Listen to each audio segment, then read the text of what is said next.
Assalamualaikum warahmatullahi wabarakatuh. Berjumpa kembali di channel ini. Salam sejahtera untuk kita semua, terkhusus rekan-rekan peserta seleksi P3K 2022, baik yang lulus maupun yang belum lulus di tahun ini. Berikut akan saya sampaikan 4 poin penting bagi guru peserta P3K tahun anggaran 2022 maupun 2023. Ini yang akan kita bahas Bapak Ibu sekalian. Namun sebelumnya, kepada Bapak dan Ibu yang baru bergabung di channel ini, saya mengundang Bapak Ibu sekalian untuk menjadi sahabat profesi guru dengan cara subscribe dan aktifkan loncengnya untuk mendapatkan informasi terbaru dari channel ini. 4 poin pembahasan kita pada kesempatan ini Bapak Ibu sekalian. Yang pertama adalah apakah kiranya SPTJM dari daerah mempengaruhi kelulusan bagi guru yang sudah lulus dari daerah tersebut. Lalu yang kedua, bagaimana hasil sementara proses sanggah hingga menjelang hasil pengumuman pasca sanggah? Ketiga, apa penyebab tidak terbitnya NIP yang mana dimungkinkan menurut BKN yang sudah lulus pasca sanggah juga tidak diikutsertakan dalam penerbitan NIP. Kemudian yang keempat, regulasi yang digunakan pada seleksi P3K tahun 2023. Seperti yang Bapak Ibu ketahui, di 10 Maret 2023 yang lalu ini ada surat dari BKN kepada Kepala Biro Kepegawaian, kemudian Kepala BKD, BKPSDM, BKPP Provinsi atau Kabupaten Kota, yang mana ini membuka kembali bagi 120 daerah yang sebelumnya tidak menyelesaikan upload SPTJM. Dari 120 daerah ini Bapak Ibu sekalian, ya, ada daerah-daerah yang merupakan daerah Bapak Ibu dan Bapak Ibu sudah dinyatakan lulus dari daerah tersebut.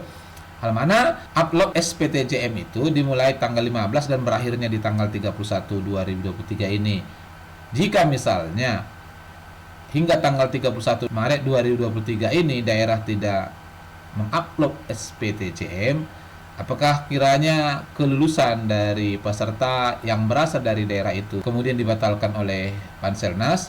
Nah, kalau kita amati Bapak Ibu sekalian, sebenarnya seleksi P3K 2022 dengan pendataan non-ASN ini adalah dua hal yang berbeda.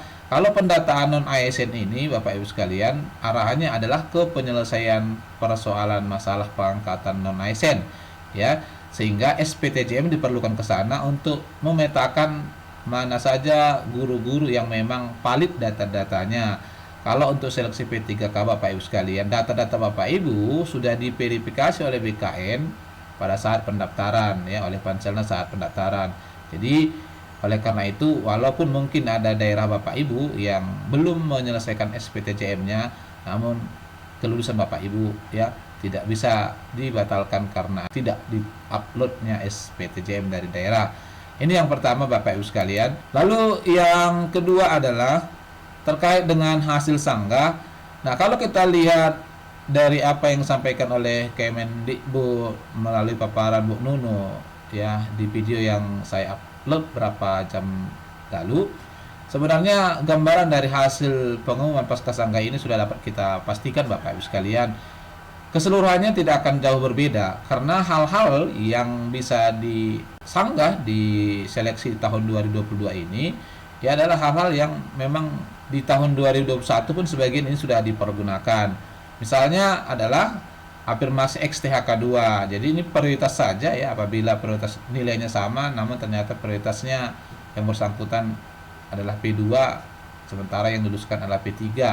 Nah, ini yang mungkin namun tidak banyak. Lalu afirmasi disabilitas ini khusus.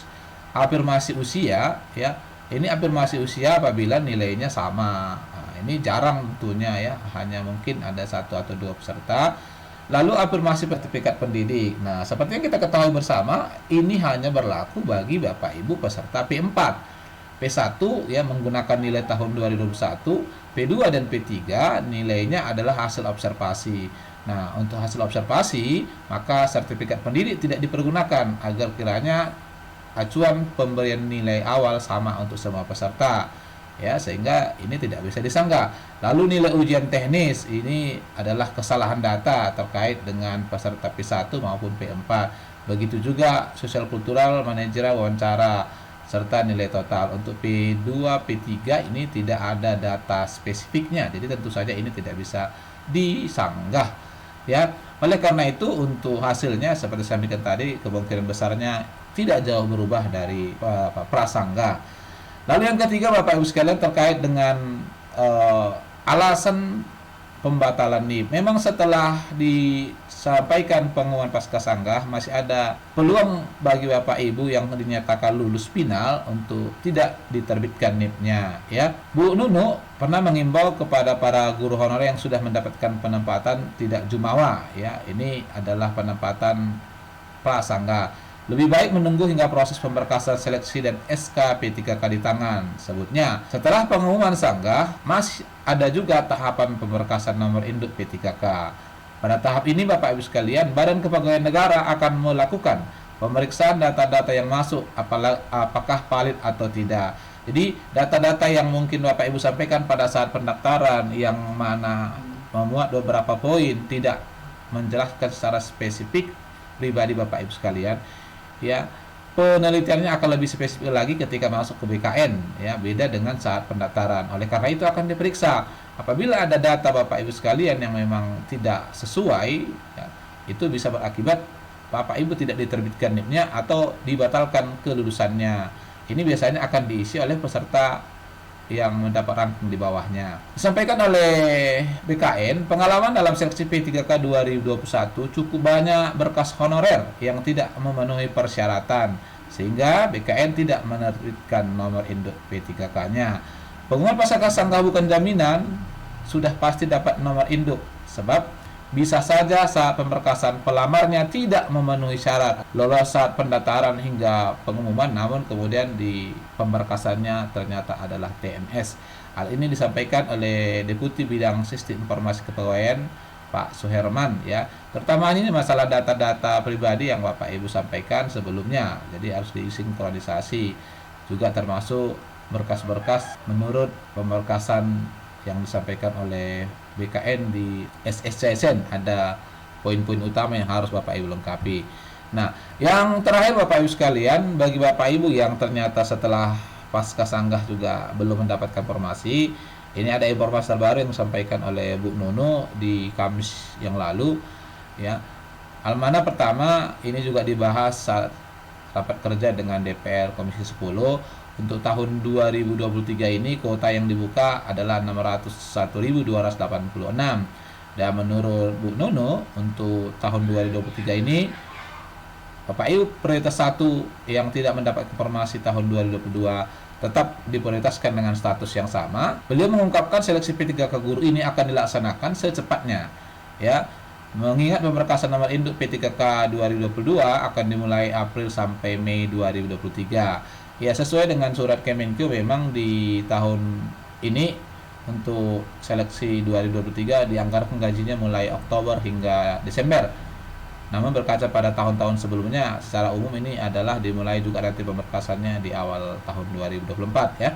Untuk mengungkapkan seleksi P3K 2023 tetap menggunakan Permen Pan RB nomor 20 tahun 2022 tentang pengadaan P3K di instansi daerah tahun anggaran 2022. Jadi oleh karena itu Bapak Ibu sekalian, di seleksi P3K tahun 2023 ini ya regulasi tidak berubah. Memang menjadi persoalan nanti kalau regulasi berubah, akibatnya adalah akan banyak sekali Bapak Ibu yang tercecer imbas dari perubahan regulasi. Nah, jadi disebutkan di sini, jadi dibikin Permen baru, ujar Nunu, otomatis waktunya akan lebih panjang sehingga mempengaruhi jadwal rekrutmen. Iya. Kami berpikir kalau dibuat Permen baru lagi akan makan waktu panjang. Saya diinformasikan seleksinya dibuka Oktober dan itu terlalu lama terangnya. Untuk mempercepat rekrutmen P3K 2023 tambah Bu Nunu, maka Permenpan 2022 tidak diubah ya, tepatnya nomor 20. Artinya seleksi P3K guru 2023 menggunakan regulasi yang digunakan seperti seleksi P3K tahun 2022. Nih, untuk P1 tanpa tes lagi, sedangkan P2 dan P3 saya belum tahu karena mereka kan tidak dites kompetensi teknik, manajerial, mereka hanya diobservasi dan Pemda yang bikin rankingnya. Ini yang kita pertanyakan kemarin Bapak Ibu sekalian, hasil observasi ya bisa keluar nilai wawancaranya karena wawancaranya tidak ada pada saat itu. Namun catatan penting di sini Bapak Ibu sekalian, untuk Bapak Ibu P2 dan P3 juga tentunya kalau menurut saya tidak akan diobservasi lagi dengan alasan observasi yang dilaksanakan di 2022 yang lalu ya itu adalah observasi yang reliabilitas dan validitasnya rendah sekali. Jika kemudian nanti diobservasi ulang ternyata hasil yang didapat oleh guru yang bersangkutan berbeda dengan tahun 2022, ya bisa saja lebih tinggi, yang mana seharusnya itu memberi peluang bagi guru yang bersangkutan lulus di tahun 2022. Ini tentu menjadi bumerang bagi Panselnas.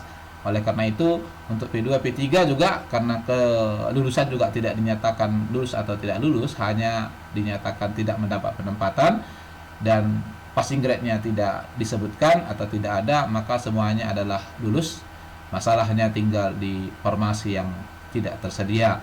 Oleh karena itu di 2023 ini Bapak Ibu sekalian sebenarnya tanpa dites lagi dan tinggal menunggu pembukaan formasi. Nah, barangkali ini informasi terbaru yang bisa saya sampaikan terkait dengan seleksi P3K Bapak Ibu sekalian. Semoga kiranya bermanfaat. Wassalamualaikum warahmatullahi wabarakatuh.